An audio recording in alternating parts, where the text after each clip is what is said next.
And let's welcome our brother William Shen, Shen Dong. He will share with us the journey of pursuit of happiness and avoiding suffering.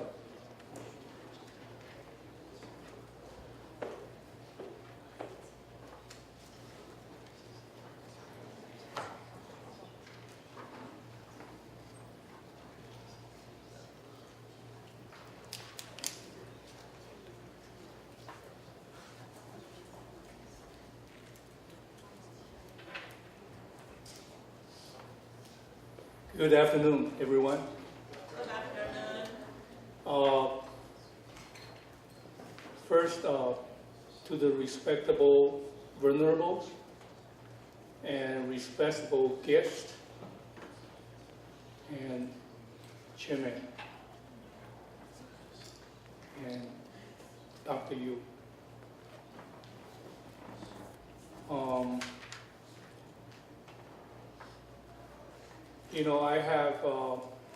I have been asked to be a speaker. With all the information, educated person here, actually I have very poor knowledge to offer. So please bear with me. And because I need to pay back with my guru's kindness and with Andy's sincere invitation, that's why I come here to share. And also with my teacher, his Tibetan name is Tenjin Jiangqian La, Rishang Fa Shi. Okay. Now, first of all,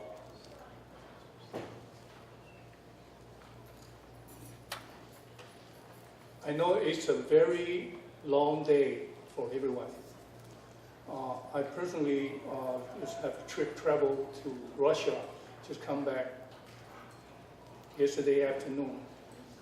And I looked through my notes, and last night I have teacher class. And after 9:30, I started looking at my note and had a final revise. So I had a cheat sheet pretty big. And I understand that there were some time differences and people need to adjust. And a lot of honorable guests also have tried to adjust the time. So if you fall asleep, I understand. Is anybody fall asleep? Please raise your hand. Oh, that means nobody fall asleep. Okay. Now, since it's a very long day, if we sit down and if you don't feel comfortable, you are welcome to adjust your posture. That's what we do. See, we're always looking for happiness and avoid suffering. We knowingly or doesn't make any difference. We always do that. Same thing with the homeless person, get a sign, want to give, help. So it's a nature, human nature wants to get happiness. But what made them different? It's the knowledge. Knowledge is the power. And the knowledge after the knowledge action, it was a contributing factor. And all the civilization and the culture was helping a lot of doing that work. But they were emphasized on certain portion, not as the full. And because of that, we want our youngsters to be educated, right? To get ready for that. So let's see how we did it in the United States.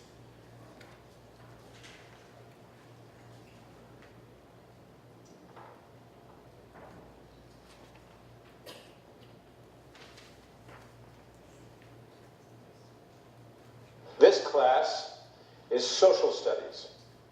That is you and the world. Yes, there is a world out there, and even if you decide you don't want to meet it, it's still going to hit you right in the face. Believe me. So, best you start thinking about the world now and what it means to you. What does the world mean to you? Come on, a little class participation here. Is it just this class you want to get out of? Your house? Your street? Any further any of you want to go than that? Yes? The mall. That's only like 2 miles away from me. Well, let me ask you another question. How often do you think about things that happen outside of this town? You watch the news? Yes? No? All right, so we're not global thinkers yet, but why aren't we? We're 11. Good point. What's your name? Trevor.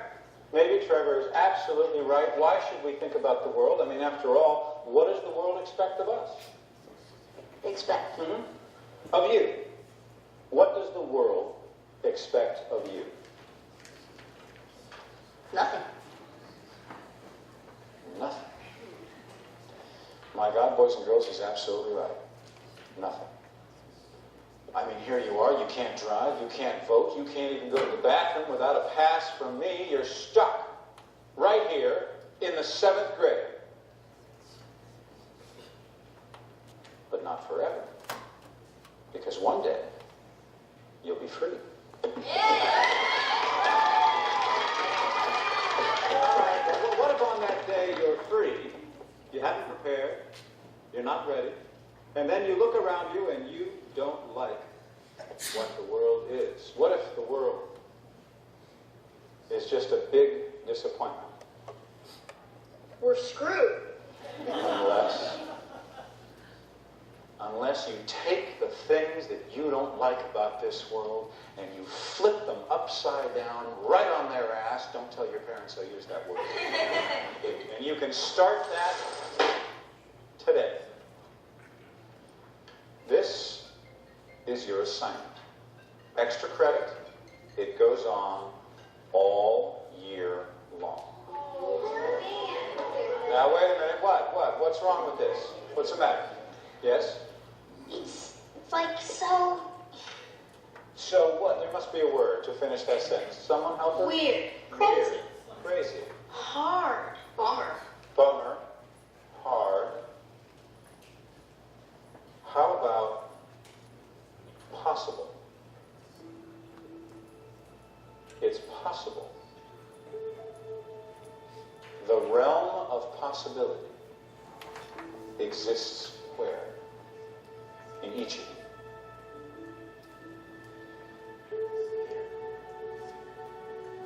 So you can do it. You can surprise us. It's up to you. Or you can just sit back and let it atrophy.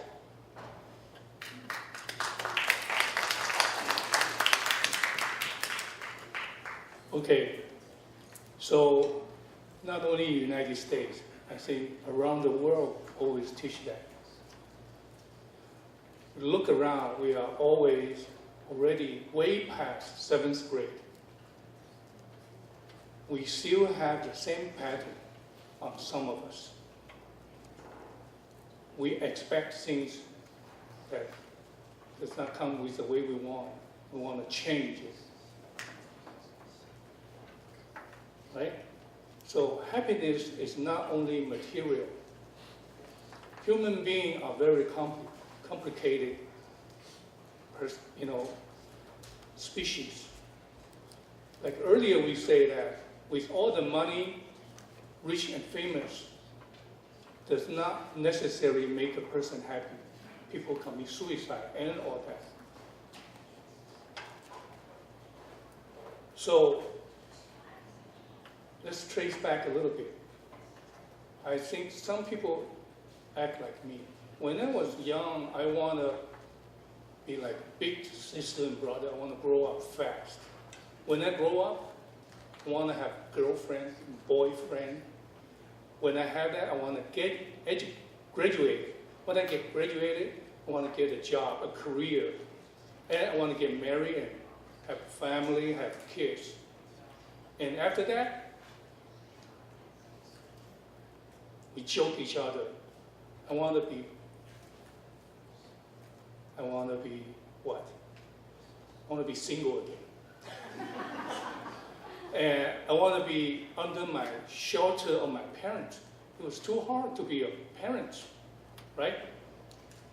So, in the current education system, they teach materialism, not like Buddhism. They teach the whole complete thing. They emphasize on one thing, because they emphasize that, they losing something, they sacrifice something on the mental part. In business world, we say everything needs to be financed. You either finance by cash or finance by liability. You want to buy a car, they say $20,000. You either pay $10,000 down, then you have $10,000 loan, right? So we didn't know that. With something we have, we want some materialism we have to have enough mental power to handle that. Because rich and famous is a very good slave. But if they become a master, we become a slave. Rich and famous would be very lousy master. So learning that through Buddhism is a very important. So Buddhist knowledge is very powerful.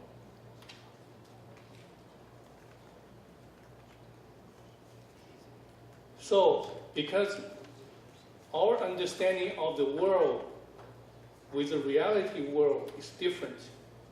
So wait a minute, I have 30 minutes now. You give me 3 minutes warning?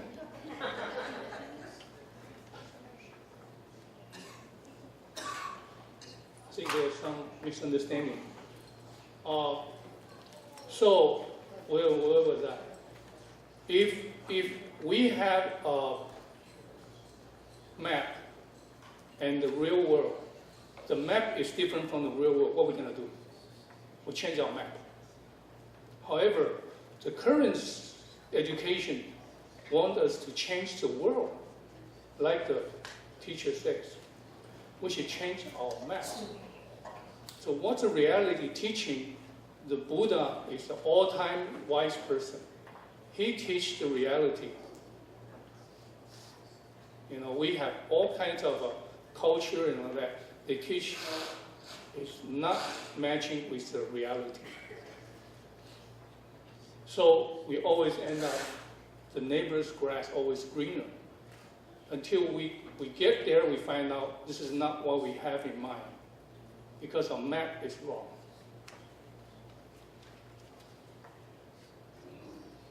So keep us moving around, moving forward is because we always have a false hope.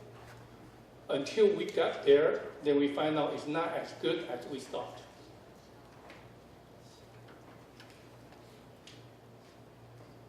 Let's go to the next. Hope. So, what is the biggest robbery? What do you guys think?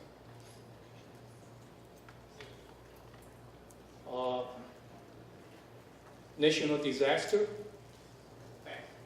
authority, government, emperor, right?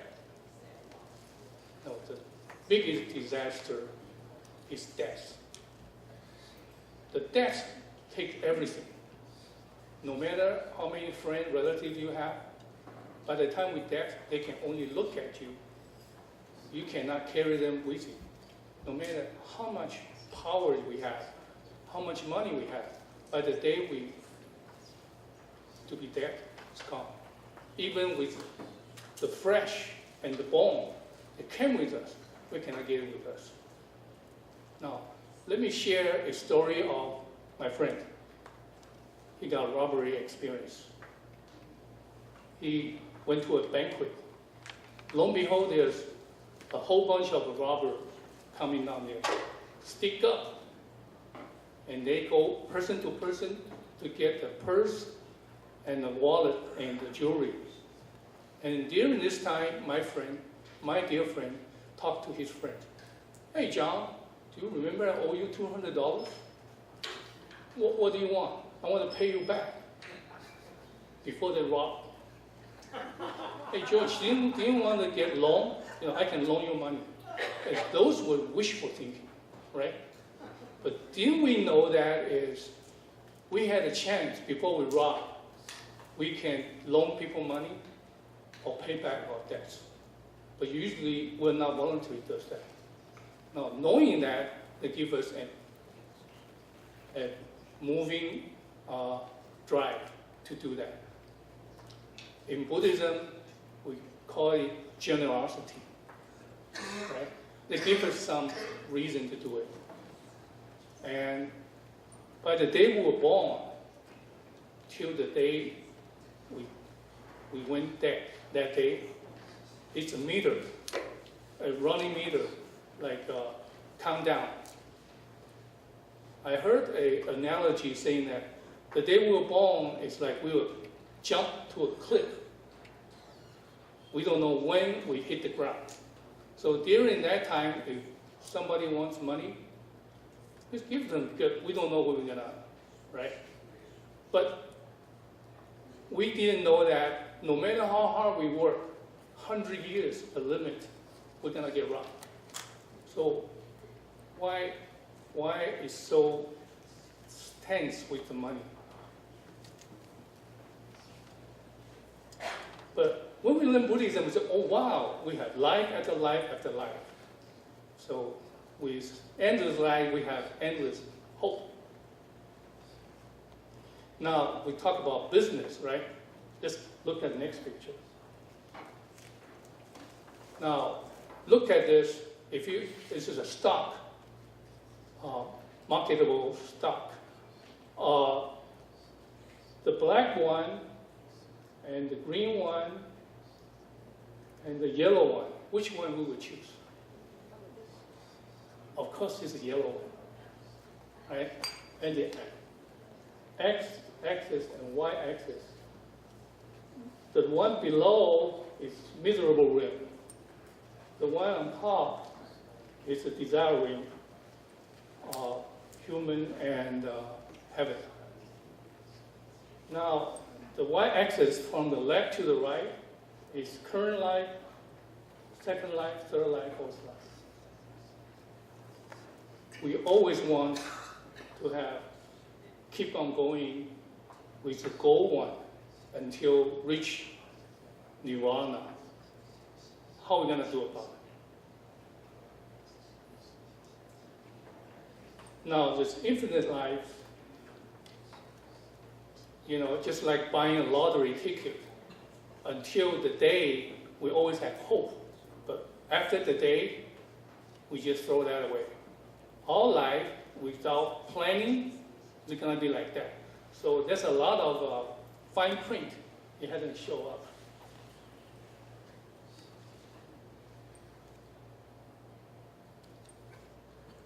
Now, in order to carry that, has to be a human. Why? Have you ever seen an animal show? The trainer has to feed the animal all the time. Doing this, doing that, feed. Well, human doesn't have to have that, because humans have a mind. They can think, contemplate, they can calculate, they can do future planning. That's why all the business person, they do 5 year, 10 year. As a Buddhist, we do future life, not just one life, infinite life planning. So we have to keep, as a human, as the executive, we cannot run that with animal status. So this is saying that the verse's summary of the perfection of wisdom in 8,000 lines says, Through ethical discipline, you eliminate the 8 conditions that lack leisure and many circumstances in the life as an animal. Through it, you always attain leisure. That means to be a human, we have a leisure to learn. If we have an animal can count 1 to 10, that would be something else. But for a human, it's normal. So, to maintain the human status, to execute the performance of the infinite life is very important. But we also need to know the karma causes. Is the heaviest is the first. And if it's the same heaviest, it's the most manifest at the time of death. It's come first. And if it's the same, then it will be, habitually. And then first come, first serve. Why is that? If we put in money and later on we become an animal. Look at in the United States, a lot of pets. They have very good life. So we have to be careful with that one. So the law of cause and effect, there's a fruitional effect, which is decided when we're going to take rebirth. So during the generosity, we have to take precepts. So all the monks here, I like to pay respect. It's almost guaranteed. Now, this is causally concordant effect. It has experiential. It's like when we kill somebody, we got experience short life or sickness, and we always like to kill. And the environmental effect. Well, why is that? Because when Buddha has wisdom body and physical body, and he has his pure land. So all this with the end, and we have to have this. So we have to reconsider this, and then we have to have it to dedicated virtue to the unexcelled enlightenment. Because earlier we said the rich and famous is a lousy master. So we have to use that. And the middle way says, spreading the wings, they were the bird. That's a royal geese, means the Buddha or Bodhisattva have lead all the others. Okay, so we have to have those. The 6th perfection, one is the first 5 perfection. The other wing is the wisdom perfection. So we need to have both. So only generosity is not enough. So they have a group effort. So when we come back, we have to have a group. Now, in this degenerated time, how we gonna do it? This is degenerated time. But in this lousy time, when we perform good, we have extra credit, just like the teacher says. Now, is samsara, there's an end to samsara or not? If we decided we don't want to end the samsara, we keep enjoying it, then there's no end. But if we have a willpower and with the past, we can end. Okay, thank you very much.